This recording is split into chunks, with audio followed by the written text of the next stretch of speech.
Professor Ojo happens to be the current INEC chairman of the Federal Republic of Nigeria.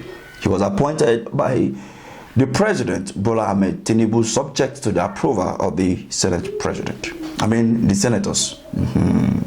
Anyway, he's actually Senate President because I think go say the I have it, why the this. So now, let's look at this man. Professor Ojo was born in 1967, 25th April. And he's from Kogi State, as we all know. So we're going to run a little bit of calculation and look at some certain things. I have done some certain check on this particular man. Now we are in an era of certificate forgery. Now, this man was born in 1967.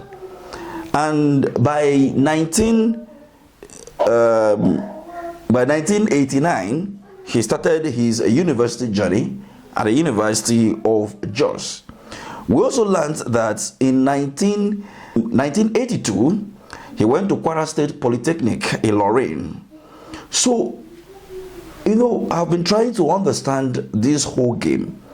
If he was born in 1967, and he went to Kwara State Polytechnic in 1982.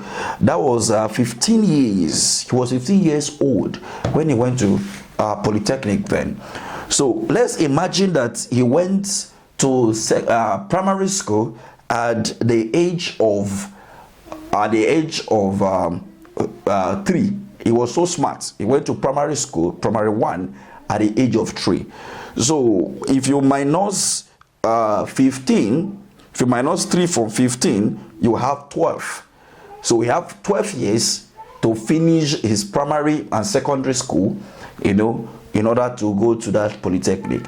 So, and looking at the Nigerian curriculum, how our education system is being set up, you actually spend 6 years in primary school and 6 years in secondary school before you get to any tertiary institution.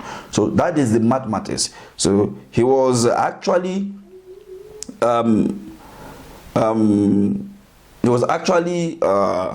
years old when he got to primary 1, and then he spent the remaining 12 years.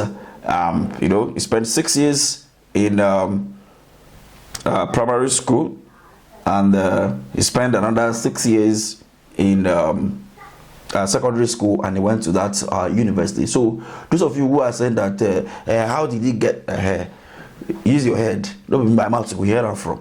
But come to think about this, a 3-year-old child in primary school. Wow, my son is 3 years old. So I'll go for that again. I'll leave it that way. So think it for yourself, right? Think it for yourself. Now, he went to this school, and my question is this: why is it that there is no data anywhere to show the secondary school he went, the primary school he went? We only saw the polytechnic he went, and we also saw the university, which is the University of Jos.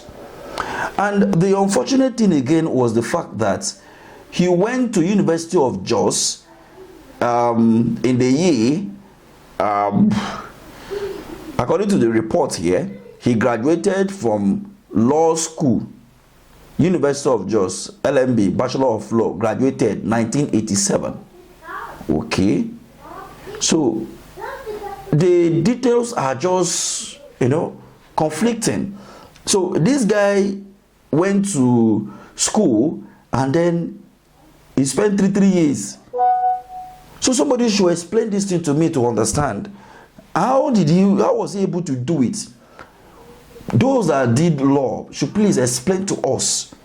In law, it's 5 years course, and if you do diploma, and I remember while I was in school, some of my classmates moved from my department to law, and some of them went direct, and they had some of them, I think, was it 200 level they started, or they even started from 100 levels. I can't really remember, so let me not lie.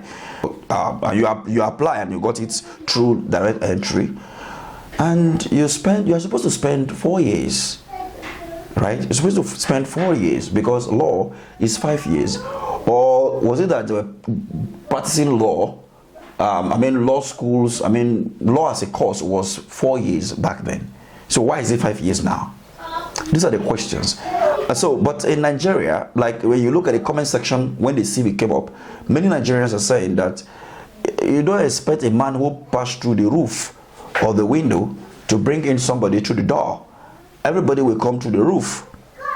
That will take us to the issue of energy. If you have not watched the video, check it out. You know, this man scaled through all the DSS screening and the rest, and now they find out that he forged his certificate. But Malam Nasir El-Rufai could not scale through the security checking. Yeah, that's funny, right? So let me have your take. In this period, we have to document all of this so that tomorrow somebody will not come and say this and that. That is the reason why I'm doing this video. If not, I no one talk about these people.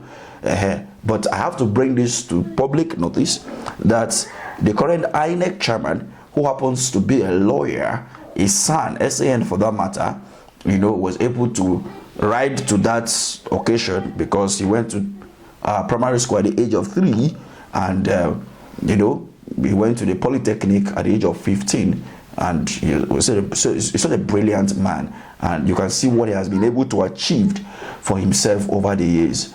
And my question is that, or what I have, my parting words is that the former INEC chairman once said that during the last election, if you're not comfortable with this, you should go to the courts. Now we have a lawyer. So are we still going to be expecting such statements from a legal practitioner who now happens to be the INEC chairman? The other thing is this: many people are already calling, like some group of lawyers are saying, that he was part of the legal team of Bola Ahmed Tinubu in the last election. But when I checked through, I discovered that his name was not found. But if at all his name is somehow they remove it, please, you can still let us know in the comment section. But when I checked through, I couldn't find his name among the lawyers who stood by Bola Ahmed Tinubu during the last election. The man is quite decent. There's no scandal. I've not seen anything of scandal around him yet, but we are still searching, not for evil anyway, but for the fact that his academic career is showing something fishy. Make us to like, okay, let's dig deep. And for now, going forward, we have to be checking our political office holders. Check their certificates, check who they are, check what they have done in the past, check what they are doing currently before we allow them lead us.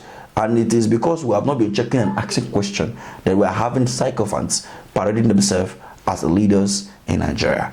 Thank you for watching.